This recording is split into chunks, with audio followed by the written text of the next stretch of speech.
This episode explores a real historical tragedy involving a family, suicide, and the death of children. Listener discretion is advised. Hi, I'm Lady Saelym. And I'm Madam Omen. Join us as we dive deeper into Galveston's history. Pirates and storms, true crime and tragedy. And the lore and legends that were born from it. We're not here to tell ghost stories. We're here to uncover where they started.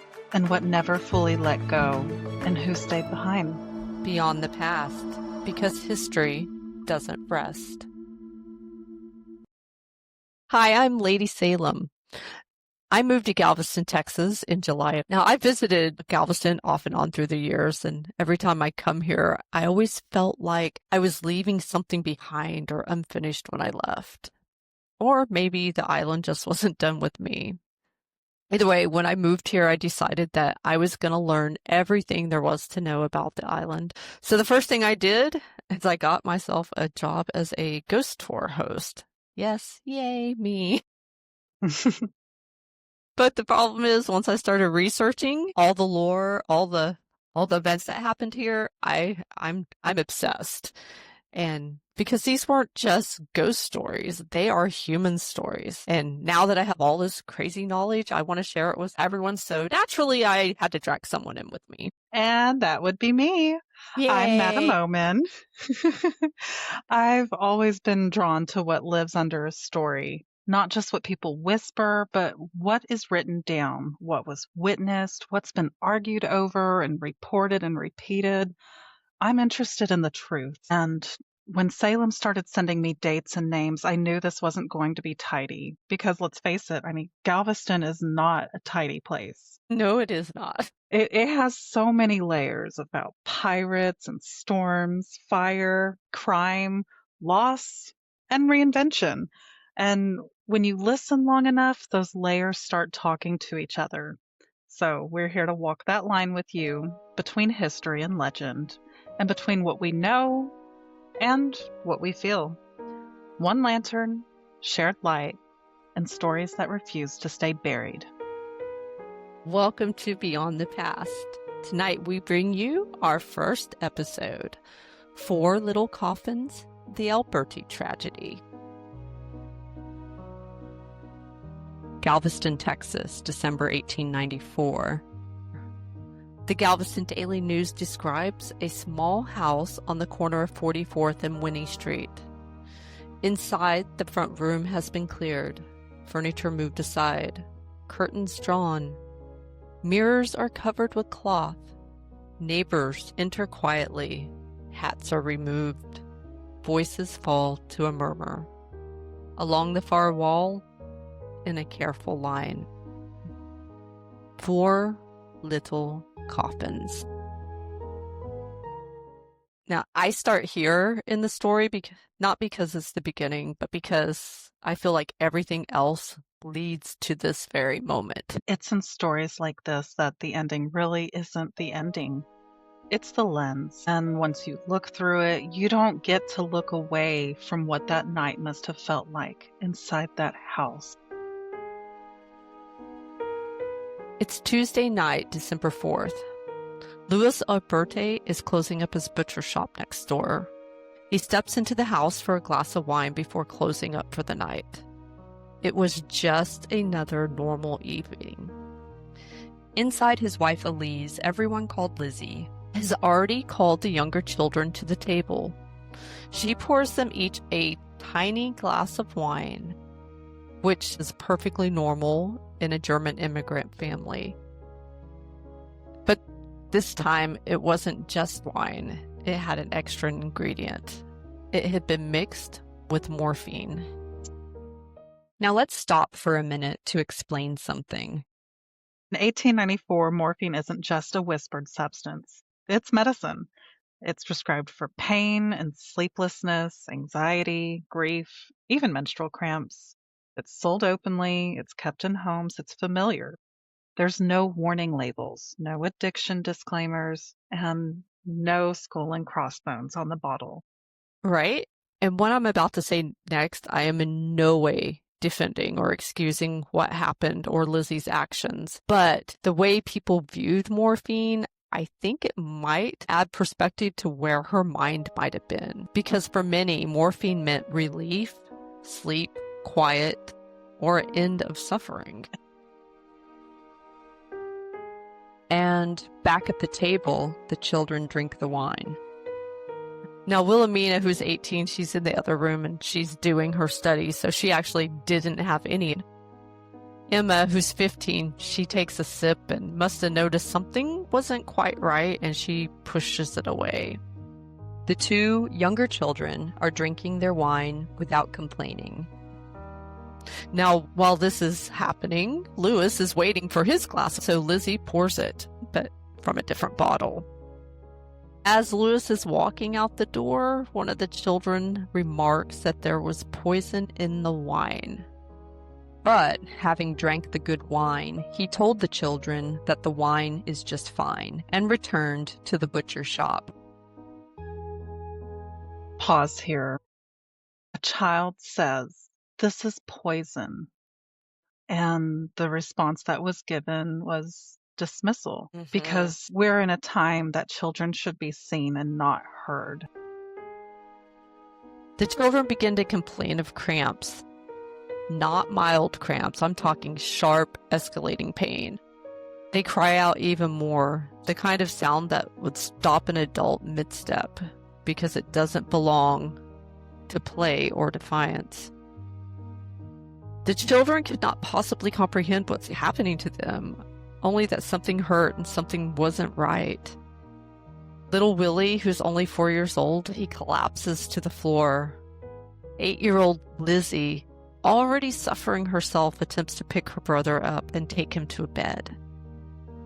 Because in the middle of absolute adult failure, the children don't stop being children. They're still comforting each other.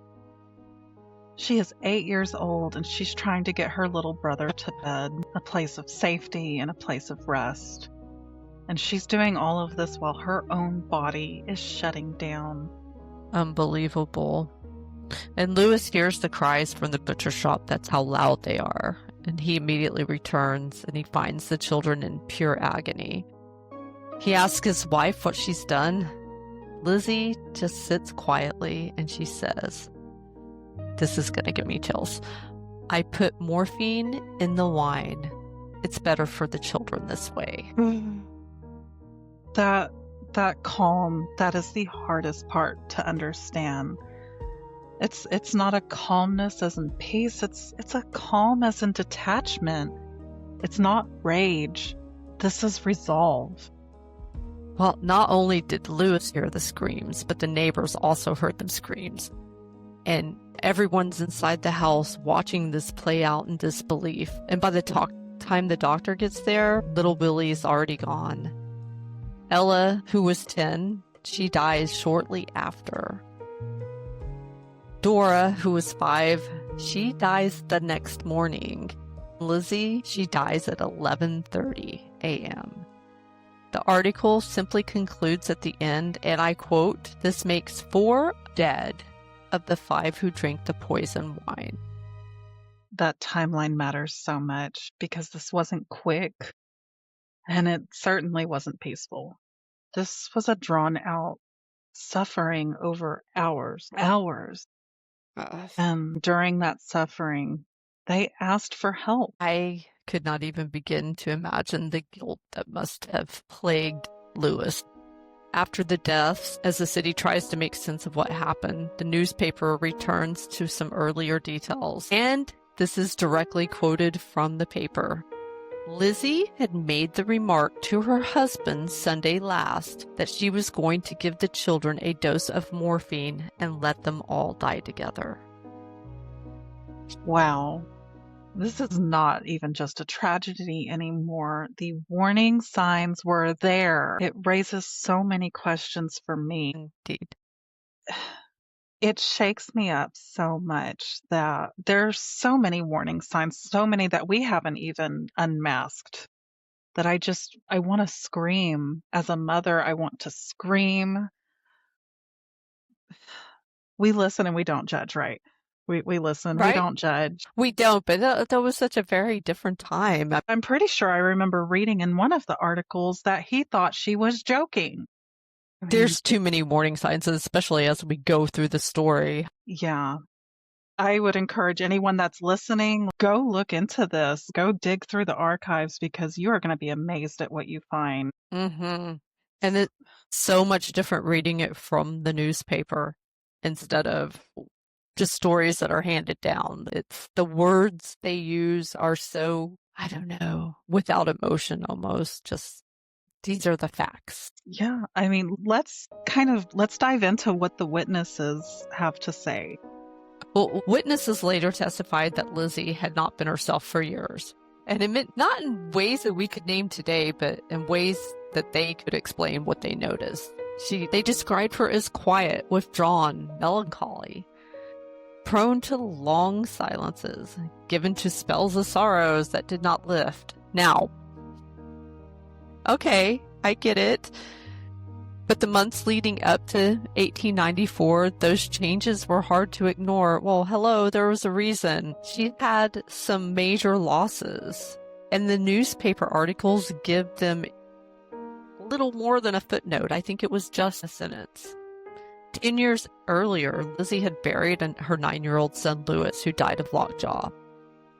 The illness that's caused from tetanus, though the connection then they hadn't fully made. But lockjaw was frightening for a parent or anybody to witness because there was no cure. Your body just stiffens, your jaw locks, your muscles seize, and you remain awake the entire time your body's betraying you.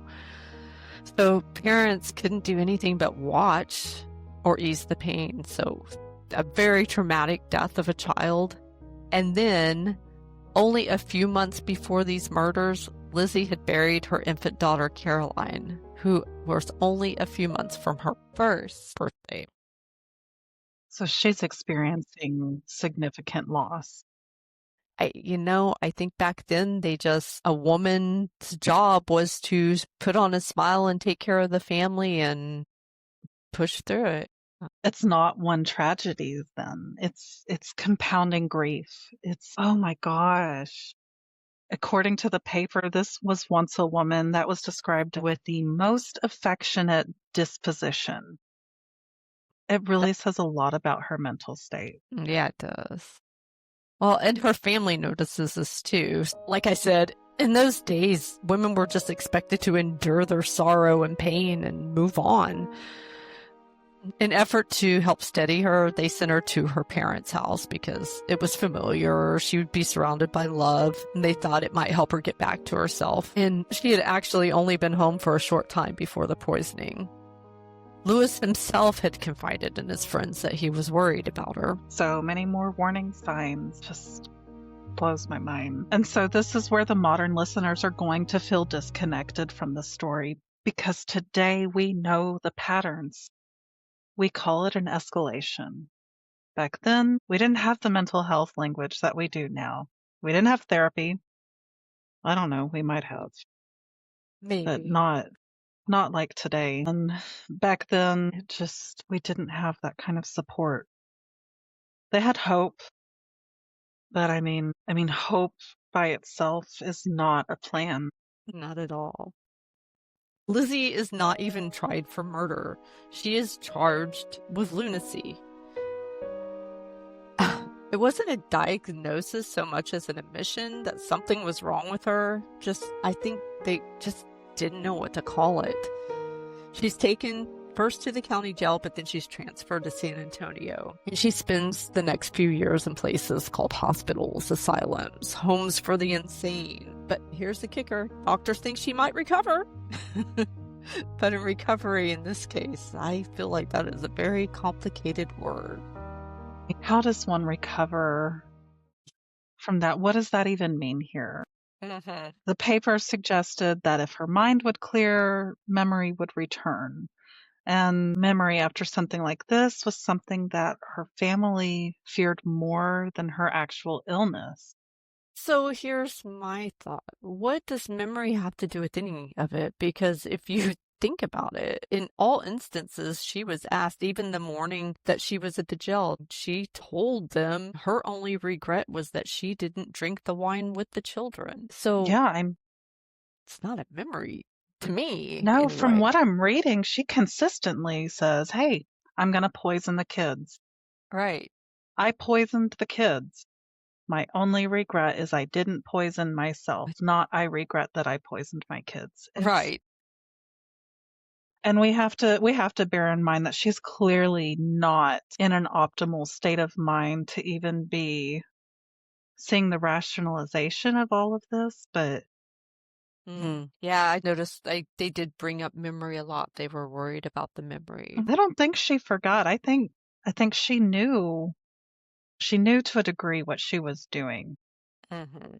Based off of everything that I've researched, I really truly feel like it was just easier for the professionals, for her family to convince themselves. I mean, we're talking about denial here. There's no other way to process such a tragedy that we have to make up stories to fill in the blanks when bad things happen. So the best thing to do here is she forgot.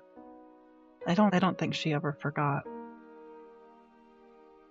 Years passed. Eventually, Lizzie is released to go home, but under one condition, that she never returns to Galveston. I think I've heard that somewhere dramatic before. You can never return to Galveston. So this part is the part that gets me.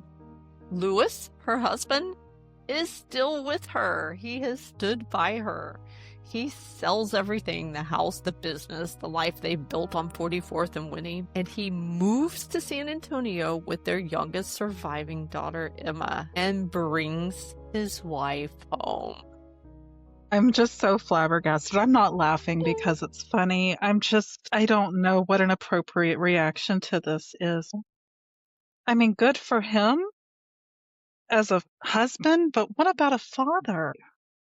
Well, and how does a child deal with this? I mean, she was poisoned herself, Oh right? my God. She knows her mother killed her siblings. If anyone deserves memory loss, Wow.